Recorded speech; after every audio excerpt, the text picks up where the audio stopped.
ஜூலை மாதம் 23ஆம் தேதி வியாழக்கிழமை இன்றைய நாள். இலங்கை சரித்திரத்தில் அழியாத ஒரு வடுவாக பதிவான கருப்பு ஜூலை.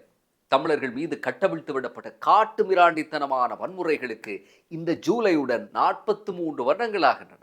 சரியாக இதே போன்ற ஒரு தினத்தில்தான், அதாவது 1983ஆம் ஆண்டு ஜூலை 23ஆம் தேதி இலங்கையினுடைய விதி பட்டு விகாரமாக அன்றைய ஆட்சியாளர்களால் எழுதப்பட்டது. இந்த படு துர்ப்பாக்கிய நிலைமை நடந்தேறிய 83ஆம் ஆண்டு என்பது உலக அரங்கில் முக்கியமான ஒரு காலகட்டம். ஒரு காலத்தில் கிழக்கு ஆசியாவில் இலங்கையை விட எத்தனையோ மடங்கு பின்தங்கியிருந்த தென்கொரியா, வியட்நாம் போன்ற நாடுகள் கூட மெல்ல மெல்ல முன்னேற்ற பாதையில் நீந்த தொடங்கியிருந்தன. ஆனால் இலங்கையோ தன்னுடைய சொந்த சிறுபான்மை தமிழினத்தின் மீது மேற்கொண்ட பாரபட்சங்களும் ஒடுக்குமுறைகள் காரணமாக 30 வருடம் யுத்தம் புரிந்து பொருளாதாரத்தை அழித்துக் கொண்டதனுடைய ஆரம்ப விதைகளை தூவிக்கொண்டிருந்தது. ஆட்சியாளர்கள் கொள்ளையடித்ததால் மட்டுமல்ல இலங்கை வங்குரோத்தானது. தேசிய ஒற்றுமையை ஏற்படுத்தாமல் பிரிவினையை தூண்டிய ஆட்சியாளர்களாலும் தான் வங்குரோத்தானது. வெறுப்பும் அவநம்பிக்கையும் அவதூறுகளும் இனவாதமாக உருத்திரண்டு ஒரு பெரிய ஒரு இன அழிப்பாக வந்துவிடிந்த இந்த கதை படு சோகமானது. 1983ஆம் ஆண்டு ஜூலை கலவரம் நடந்ததாக சொல்கிறார்கள். அது தவறு. கலவரம் என்றால் இரண்டு தரப்பு அடித்துக் கொள்ள வேண்டும். ஆனால் இங்கே நடந்தது கலவரம் அல்ல, இது ஒரு இன அழிப்பு. இலங்கை சுதந்திரம் அடைந்த 1948 முதல் 2024 வரையான காலப்பகுதி வரை ஆட்சி செய்த தான் தோன்றித்தனமான ஆட்சியாளர்களால் இந்த நாடு சீரழிந்து போனது என்பதை மிக சுருக்கமாக 76 ஆண்டு சாபம் என்று அழைக்கிறார்கள். ஆனால் அப்படி அழைப்பது எந்த அளவுக்கு பொருத்தம் என்று தெரியவில்லை. 1948 முதல் 1977 வரை இலங்கை அரசியல் அந்த அளவுக்கு ஒன்றும் கெட்டுப்போய் இருக்கவில்லை. பொருளாதார கொள்கை வேறுபாடுகள் மட்டும்தான் கட்சிகளிடையே இருந்தன. ஆனால் 77ஆம் ஆண்டு ஜனாதிபதி ஜே.ஆர். ஜெயவர்தனவினுடைய ஐக்கிய தேசிய கட்சி 6-5 பெரும்பான்மையோடு வென்று ஆட்சி அமைத்த பிறகுதான் அதிகார துஷ்பிரயோகத்தினுடைய முழு வடிவத்தையும் இலங்கை பார்க்க தொடங்கியது. இந்த நாட்டை சுடுகாட்டுக்கு அனுப்பும் அத்தனை கைங்கரியங்களும் ஜே.ஆரின் ஆட்சியில்தான் ஆரம்பமாகின. சுதந்திர கட்சி தலைவி ஸ்ரீமாவோ பண்டாரநாயக்கவினுடைய குடியுரிமை பறிப்பு, சம்பள அதிகரிப்பு கேட்டு போராட முனைந்த ஆயிரக்கணக்கான அரசு ஊழியர்களினுடைய தொழில் பறிப்பு, கோணவல சுனில் போன்ற பாதாள உலக பேர்வழிகளுக்கு அரசு அங்கீகாரத்துடன் மாலை மரியாதை, அரசுக்கு எதிராக தீர்ப்பு கூறிய நீதிபதிகளினுடைய வீடுகளுக்கு கல்லெறிதல், யாழ்ப்பாண நூலக இருப்பு என்று பஞ்சமா பாதகங்களை எல்லாம் மிக தாராளமாக அரசு அரங்கேற்றிக் கொண்டிருந்தது. இதனால் அரசின் செல்வாக்கு சிங்கள சமூகத்தில் படிப்படியாக தேய தொடங்கியிருந்தது. இதேவேளை வடக்கில் தமிழர் பிரச்சனைகளுக்கு தீர்வு கேட்டு ஏகப்பட்ட விடுதலை இயக்கங்கள் அரசுடன் போராடி கொண்டிருந்தன. ஒரு கட்டத்தில் மிகவும் கடுப்பாகி போன ஜே.ஆர். லண்டனில் இருந்து வெளியாகும் டெய்லி டெலிகிராஃப் என்கிற ஒரு பத்திரிகைக்கு 1983ஆம் ஆண்டு ஜூலை 12ஆம் தேதி காட்டமாக ஒரு பேட்டி ஒன்றை கொடுக்கிறார். நான் இப்போது யாழ்ப்பாண மக்களின் அபிப்பிராயங்கள் பற்றி கவனத்தில் எடுப்பதில்லை. யாழ்ப்பாண மக்களில் எம்மை பற்றிய நிலைப்பாடுகள் பற்றியோ, நாம் அவர்களின் வாழ்க்கை தொடர்பாய் கொண்டிருக்கும் நிலைப்பாடுகள் பற்றியோ இனிமேலும் அலட்டிக் கொண்டிருப்பதில் அர்த்தமில்லை. பயங்கரவாதம் தோற்கடிக்கப்படும் வரை எமக்கு விமோசனம் இல்லை. அந்த பேட்டியில் அவர் குறிப்பிட்ட சில விடயங்கள் இவை. ஜே.ஆரின் இந்த பேட்டி ஒரு விபரீத நடவடிக்கைக்கான முன்னாயத்த ஏற்பாடாக அமைந்தது என்றே புரிந்து கொள்ள வேண்டும். தவச என்ற பத்திரிகை இந்த நாடு இன்றோ நாளையோ இனவாத தீயில் எரிய போகிறது என்று 1983ஆம் ஆண்டு ஜூலை 14ஆம் தேதி தலையங்கம் தீட்டியிருந்தது. அதாவது ஜே.ஆரின் பேட்டி வந்து 2 நாட்களுக்கு பிறகு கடும் நிர்கதிக்குள்ளாகி இருந்த ஜே.ஆர். அரசு தனக்கு சவாலான தமிழர் விடுதலை இயக்கங்களினுடைய தலைவர்களை வேட்டையாட ஆரம்பித்தது. இதில் மிக முக்கியமான ஒன்றுதான் புலிகளின் இயக்கத்தின் ஆரம்ப உறுப்பினர்களில் ஒருவரான சீலனை குறிவைத்தது இராணுவம். முழங்காலில் கடும் காயங்களுக்குள்ளான சீலன் இராணுவத்திடம் பிடிபடாது இருக்க தன்னுடைய சகா அருணாவிடம் தன்னை சுட்டு கொல்லுமாறு சொன்னதாக ஒரு கதை உண்டு. சீலனின் மரணம் புலிகளுக்கு ஆத்திரத்தை ஏற்படுத்தியது. அதற்கு பழிவாங்க முகமாக 1983ஆம் ஆண்டு ஜூலை மாதம் 23ஆம் தேதி யாழ்ப்பாணம் திருநெல்வேலியில் இராணுவ ட்ரக் வண்டி ஒன்றை இலக்கு வைத்து நடத்தப்பட்ட மிதிவெடி தாக்குதலில் 13 இராணுவத்தினர் கொல்லப்பட்டார்கள். இந்த மரணங்கள் சிங்கள மக்கள் மத்தியில் ஒரு அனுதாப அலையை தோற்றுவித்தன. இதற்கு முன்னரும் இராணுவம் மற்றும் போலீஸ் உத்தியோகத்தர்கள் ஆயுத குழுக்களின் தாக்குதலுக்கு பலியாகி உயிரிழந்திருப்பினும் ஒரே அடியில் இவ்வளவு எண்ணிக்கையான இராணுவத்தினர் உயிரிழந்தது சிங்கள சமூகத்தினருக்கு ஜீரணிக்க முடியாத ஒன்றாக அமைந்தது. கொல்லப்பட்ட இராணுவத்தினரின் உடல்களை கொழும்புக்கு எடுத்து வருமாறு அந்நாளை இராணுவ தளபதி திஸ்ஸ வீரதுங்க உத்தரவிடுகிறார். பொதுவாய் இப்படியான ஒரு மோதல்களில் யாராவது இறந்தால் அவர்களுடைய சடலங்களை உறவினர்களிடம் ஒப்படைக்கும் வழக்கம்தான் அப்போது இருந்தது. ஆனால் வழக்கத்துக்கு மாறாக அத்தனை சடலங்களையும் ஒரே நேரத்தில் கொழும்புக்கு எடுத்து வருமாறு உத்தரவிடுகிறார் இராணுவ தளபதி. ஆரம்பத்தில் சடலங்கள் உரிய தரப்பினரிடம் ஒப்படைக்கப்படும் என்று தெரிவித்த இராணுவ தளபதி பிறகு ஏதோ ஒரு அழுத்தத்தின் காரணமாக இந்த முடிவை எடுத்தார் என்றும் இதன் பின்னால் பாதுகாப்பு அமைச்சே இருந்ததாகவும் சொல்கிறார்கள் அரசியல் விமர்சகர்கள். பாதுகாப்பு அமைச்சும் ஜனாதிபதி JR வசம்தான் அப்போது இருந்தது என்பது குறிப்பிடத்தக்கது. இறந்த இராணுவ வீரர்களுடைய இறுதிக் கிரியைகள் ஜூலை மாதம் 24ஆம் தேதி மாலை பொரல்ல கனத்த மயானத்தில் நடைபெறும் என்று அறிவிக்கப்பட்டிருந்தது. ஆயிரக்கணக்கான மக்கள் கனத்த மையவாடியில் குழுமத் தொடங்கினார்கள். மாலை 5 மணிக்கு கொண்டு வரப்படுவதாக இருந்த உடல்கள் இரவு 7 மணியாகியும் கொண்டு வரப்படவில்லை. ஒரு அசாதாரண சூழலை ஏற்படுத்த வேண்டும் என்றே இழுத்தடிக்கப்பட்டிருக்கிறது என்று சொல்லப்படுகிறது.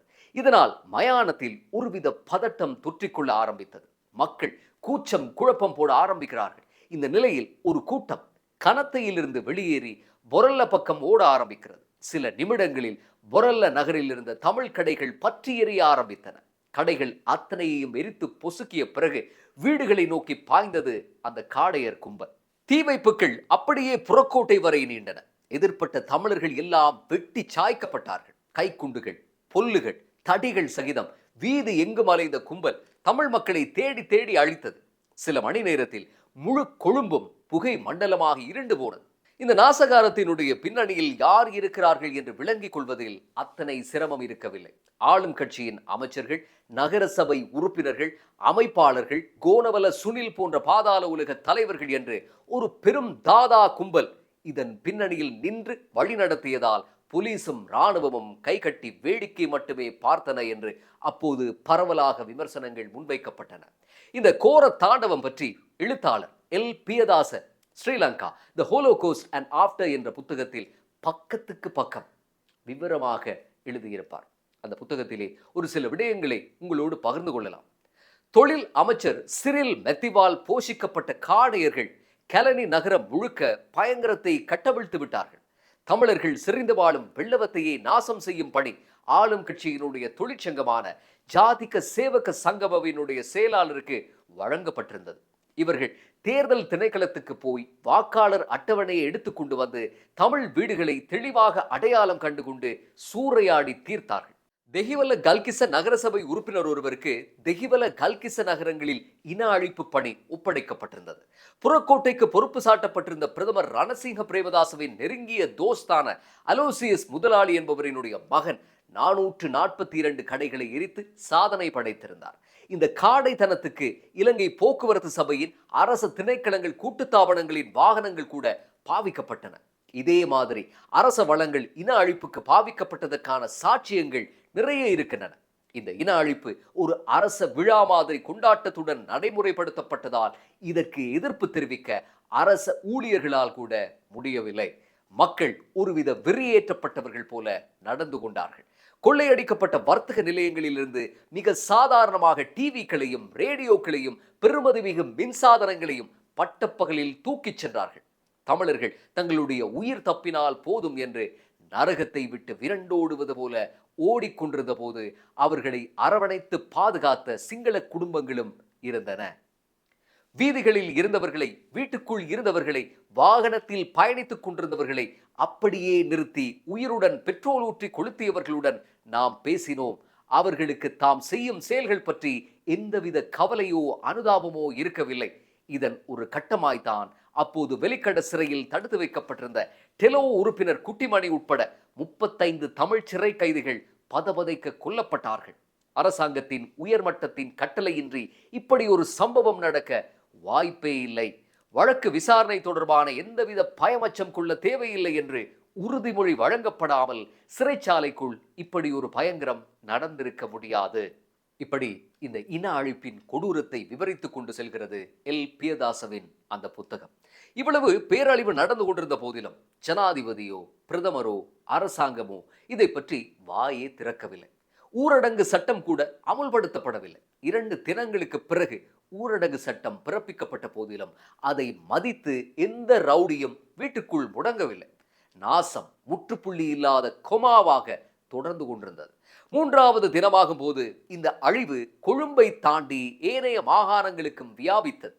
நுவரெலியா நகருக்கு அமைச்சர் காமினி திசாநாயக்க வருகிறார் என்பதற்காக பாதுகாப்பு கருதி முதல் நாள் கைது செய்யப்பட்ட பொறுக்கிகளும் எத்தர்களும் திருடர்களும் அவர் கூட்டம் முடிந்து போனதுமே விடுவிக்கப்பட்டார்கள். பெட்ரோல், தடி, கம்பு, புல்லுகளுடன் வெளியேறிய இந்த கூட்டம் போலீசார் முன்னிலையிலேயே நுவரெலியா நகரினுடைய தமிழர்களின் கடைகளை கொள்ளையடித்தது. கோவில்கள் இடிக்கப்பட்டன. எரிந்து கொண்டிருந்த கடைகளில் தீயை அணைக்க தீயணைப்பு வண்டிகளுக்கு கூட வழிவிடப்படவில்லை. வன்முறை அப்படியே மலையகம் எங்கும் பரவி கண்டி மாத்தலை எங்குமே உறைந்து நின்றது. மொத்தத்தில் இலங்கையில் எந்த ஒரு மூலையிலும் தமிழர்கள் வாழவே பாதுகாப்பற்ற நிலையை அடைந்திருந்தார்கள்.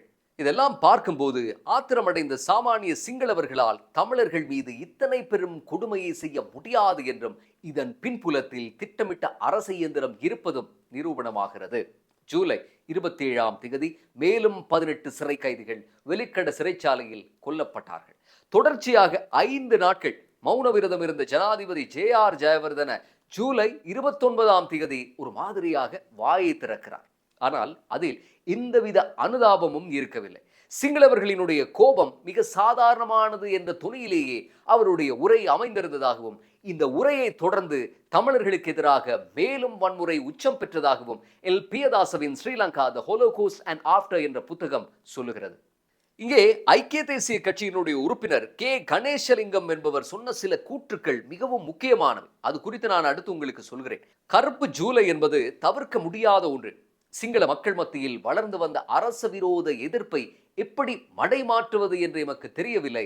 கருப்பு ஜூலையின் என் பங்கு மட்டுமல்ல, ஐக்கிய தேசிய கட்சியின் அனைத்து அமைச்சர்களதும் பங்கு இருக்கிறது என்று ஐக்கிய தேசிய கட்சியின் பொருளாளராகவும் கொழும்பு மாநகர சபையின் துணை மேயராகவும் இருந்த கணேசலிங்கம் 91 இந்திய தூதரக பாட்டி ஒன்றில் வைத்து ராவய பத்திரிகை ஆசிரியர் விக்டர் ஐவனிடம் போதையில் உளறி கொட்டியிருக்கிறார்.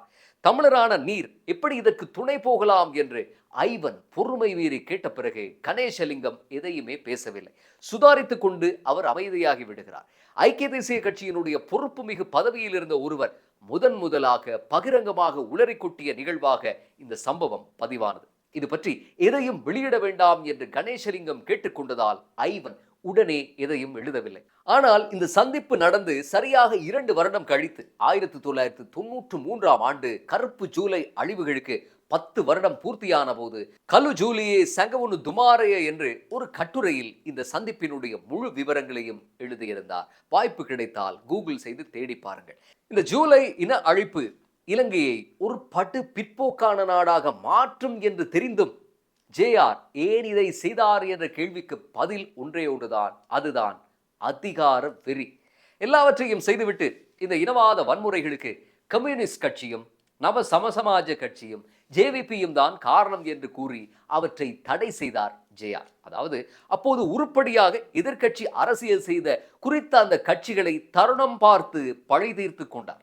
JRஇன் 1982 முறைகேடான சர்வஜன வாக்கெடுப்புக்கு எதிராக JVP தலைவர் ரோஹண விஜயவீர தாக்கல் செய்த வழக்கை உயர் நீதிமன்றம் விசாரிக்க தொடங்கியிருந்த காலம் அது. JVPயை தவிர ஏனைய கட்சிகளினுடைய தலைவர்கள் போய் போலீசில் சரணடைந்தார்கள். இதனால் 2 வாரங்களில் அவற்றினுடைய தடைகள் நீக்கப்பட்டன. ஆனால் ரோஹண விஜயவீர தலைமறைவானார். JR அரசுக்கு எதிரான அவருடைய வழக்கம் தூக்கி வீசப்பட்டது. 1983 தமிழின அழிப்பு 30 வருட யுத்தத்துக்கு வழிகோலியது போல JVP அரசு மோதலுக்கும் வழியமைத்தது. இதன் விளைவுகள் தான் 1988-89க்கும் தூவம் போட்டன. 60,000 இளைஞர்கள் கொல்லப்பட்ட JVP அரசு மோதலில் ஆரம்பம் கூட இந்த 83 இன அழிப்பு என்ற பழியை தூக்கி JVP மேல் போட்டதால் தான் ஏற்பட்டது. உண்மையில் பல்லின பல்மத மக்கள் வாழும் இந்த நாடு ஒரு வானவில் வண்ணக்கோலம் போல இன்று இருந்திருக்க வேண்டும். ஆனால் மோசமான ஆட்சியாளர்கள் ஏற்படுத்திய கருப்பு ஜூலை இன அழிப்பு கடைசியில் வளங்கள் மிகு இந்த பூமியில் புதையலுக்கு மேலே நின்று கொண்டு பிச்சை எடுக்கும் சூழ்நிலை ஏற்படுத்திவிட்டு சென்றதுதான் துரதிர்ஷ்டமான கதை. மீண்டும் அடுத்த பதிவில் சந்திப்போம்.